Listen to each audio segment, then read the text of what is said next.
ሰላም ቤተሰብ እንዴት ናችሁ? በያላችሁበት ሰላማችሁ ብዝት ይበልልኝ። ዛሬ እንግዲህ ብሩኬ በትናንትናው ፕሮግራም እንግዲህ ራሱን ስቶ ሆስፒታል ገብቷል። በጣም አዝኛለሁ። እግዚአብሔር ጨርሶ ይማርህ። ሁል ጊዜ ካፍህ የማትጠፋው እመቤቴ ቅድስት ድንግል ማርያም ትዳብስህ። እግዚአብሔር ጨርሶ ይማርህ። እውነቱን ስነግራችሁ ሀይሚዬ ሆስፒታልም ገብታ ሳለ እንደዚህ በጣም አዝኜ በጣም አልቅሼ ነበር፣ በጣምም ደንግጬ ነበር እና ዛሬ ደግሞ ብሩኬ እንደዚህ ሆኖ ሳየው በጣም ነው የደነገጥኩትና እግዚአብሔር ጨርሶ ይማርህ። ፈጣሪ ሰላማችሁን ይመልስላችሁ፣ ፍቅራችሁን ይመልስላችሁ፣ መተሳሰባችሁን ይመልስላችሁ። ሀይሚዬ ደግሞ አይዞሽ፣ ከጎኑ ሁኒለት። ሲነቃ እንኳ አንቺን እንዲያይ እኔ እንጃ አላቅም። እስከ መጨረሻው ድረስ ከጎኑ ሁኒለት። የሰው ልጅ ጭቅጭቅ ሲበዛ፣ ሀሳብ ሲበዛ፣ ሁል ጊዜ መነጋገር ድግግሞች ሲበዛ፣ ሲጨናነቅ ብዙ ነገሮች ይከሰታሉ በህይወታችን ውስጥ እና ጭንቀት ራሱ በሽታ ነው። ራሳችሁን ስታችሁ ልትወድቁ ትችላላችሁ። በጣም ብዙ ችግሮች ያጋጥማሉ። ሰው አታስብ አይባልም፣ አትጨነቅ አይባልም። ግን ደግሞ በልክ ቢሆን ጥሩ ነው ብዬ ነው የማስበው እና ከሚወዱት ሰው ጋር መለያየት በጣም ይከብዳል። ተለያየን ሲባል ወይም ደግሞ ያ ሰው ሳይረዳችሁ ሲቀር፣ ይቅርታችሁንም ሳይቀበላችሁ ሲቀር ሁሉም ነገር ድብልቅልቅ ነው የሚልባችሁ እና ብሩኬም ያ ስሜት ውስጥ ስለሆነ ነው እና እግዚአብሔር ጨርሶ ይማርህ። ልጅቷ ደግሞ እኔ ምን አይነት ልጅ እንደሆነች አላቅም። በጣም ድርቅ ያለች ሰው ታሞ ተኝቶ ሳይነቃ እዛ ውስጥ ሆኖ መጨቃጨቅ፣ መነዛነዝ። እንዴ ፈርማ አላገባችሁ ምንድነው የዚህን ያህል መጨቃጨቅ? ኧረ በስመ አብ ወወልድ ወመንፈስ ቅዱስ። እኔ ሴት ልጅ እንደዚህ እኔ እንጃ አላቅም። ይቺ ልጅ አየሁነት ነው ጭቅጭቅ ያለች ማለት ነው። ሀይሚም ታማሳለ እንደዚሁ ስትጨቃጨቅ ስትነዛነዝ በስንት መከራ ሀይሚዬ ሆስፒታል ወጣች። አሁንም ብሩኬ ታሞ ተኝቶ ትጨቃጨቃለች። ምን አይነት ተፈጥሮ ነው ያላት በወላዲቷ? እንዴ ፈርማ እኮ አላገባችሁ የሚሄድ ልጅ አይደል እንዴ? ኧረ በስመ አብ። ጨሪቃዎች እግዚአብሔር ሰላማችሁን ይመልስላችሁ፣ ፍቅራችሁን፣ አንድነታችሁን፣ መተሳሰባችሁን ፈጣሪ ይመልስላችሁ። በዙሪያችሁ ያሉትን እግዚአብሔር አስመሳዮችን ፈጣሪ ይያዝላችሁ።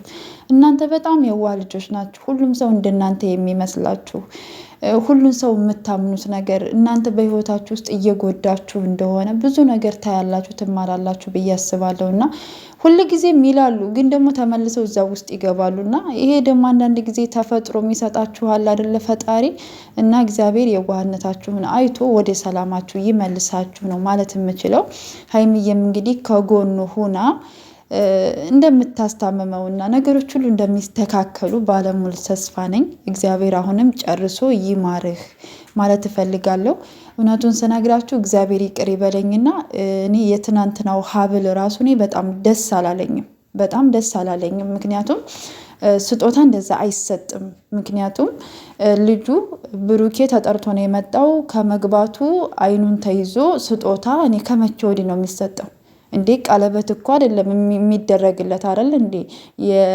የእንኳን ደስ አለ ስጦታ ነው ወይ ኬክ ከተቆረሰ ወይም ደግሞ ኬኩ ከመቆረሱ በፊት ሁሉም ጓደኞች አይኑ እያየ ነው መስጠት ያለባቸው አይደለ? እሷ ግን ፍፄ አይኑን አስጨፍኖ ነው እንግዲህ ሀብሉን ያሰረችለት ማለት ነው እና እሱም የሆነ ነገር ያጠራጥራል እውነቱን ስነግራችሁ። ምክንያቱም አሁን ላይ ያለው እንትን በጣም ይደብራል እና እንደምታዩት እንግዲህ ናሂን ታውቁታላችሁ አይደለ? ያቺ ልጅ አንዴ በሀብል ታስደርግበታለች፣ አንዴ በምን ታደርጋለች። ልክ ሚስቱ ጋር ታረኩኝ ብሎ ሰላም ሊፈጥር ሲመጣ ከዛ እሷ ትመጣና ደግሞ ድብልቅልቅ ታደርገዋለች እና እግዚአብሔር ከተንኮለኛ ከዚህ ከሰይጣን ስራ እግዚአብሔር ይሰውራቸው ነው ማለት የምችለው። እኔ ብዙ ማለት አልችልም አልፈልግም። ግን ልጅቷ በጣም ጨቅጫቃ ንዝንዝ ያለች። ሀይሚና ብሩኬ እኮ ዛሬ ብቻ አይደለም እኮ የሚጨቃጨቁት ወይም እንለያያለን የሚሉት ብዙ ነገር የሚያደርጉት እኮ ዛሬ ብቻ አይደለም። ከዚህ በፊትም ተጨቃጭቀው ተለያየም ብለው በጣም ብዙ ነገር በጣም ብዙ መንገድ ሂደው ረጅም ተጉዘውም እኮ ተመልሰው ታርቀው ህይወታቸውን እየመሩ እዚህ ደረጃ ነው የደረሱት እና እንዳለችው ሀይሚዬ አዲስ ነገር አይደለም ብሩኬ ማለት ነው። እንግዲህ እዚህ ላይ ያው የችግሮቹ ልዩነት ሊኖራቸው ይችላል። እውነቱን ስነግራችሁ ያሁኑ ትንሽ ከበድ ስለሚል ማለት ነው ልጅ ስለሆነ ማለት ነው። እና እንግዲህ ሀይሚዬ እንግዲህ ሁሉንም ነገር ተረዲታ እንግዲህ ያለውን ሙሉውን እንደምትቀበለው ባለሙሉ ተስፋ ነኝ። እግዚአብሔር አምላክ እውነት ለእሷም ልቦናዋን ጥንካሬውን ሰጥቷት የኔ እናት እንደምትረዳው ባለሙሉ ተስፋ ነኝ። ምክንያቱም በጣም ተጨናንቋል። እውነቴን ነው የምላችሁ። እሱ በጣም ብዙ ጊዜ ሲናገር ነበረ። በጣም ከባድ ጭንቀት ውስጥ ነኝ ያለሁት እያለ ነበርና ስትረዱት በጣም ከባድ ነው። እውነቱን ስነግራችሁ ጭንቀት በጣም ይከብዳል እና በብዙ አይነት መንገድ ስትወጠሩ እዚህ ጋር የሚወዳት ልጅ አለች፣ እዛ ጋር ደግሞ እንግዲህ ሆነም አልሆነም ልጅ አለህ እየተባለ ነው፣ እዛ ጋር ደግሞ ቤተሰብ አለ፣ እዚህ ጋር ደግሞ ኦዲየንስ አለ። በጣም ነው የሚከብደው፣ በጣም ይከብዳል። እና እግዚአብሔር እንግዲህ ነገሮችን ሁሉ በመልካም ይፍታላችሁ ማለት ነው የምፈልገው። እግዚአብሔር ጨርሶ ይማርክ ብሩኬ። እውነቱን ስነግራችሁ እኔ ለሰው ልጅ መልካም ነገር ሁሉ እንዲገጥመው ምኞቴ ነው።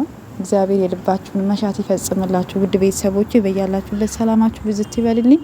መልካም ጊዜ ይሁንላችሁ። እንግዲህ ብሩኬ ደግሞ ነገ ነቅቶ እናየዋለን ብዬ ተስፋ አደርጋለሁ። ከፈጣሪ ጋር እንግዲህ መድኃኒዓለም እሱ ይጨመርበት።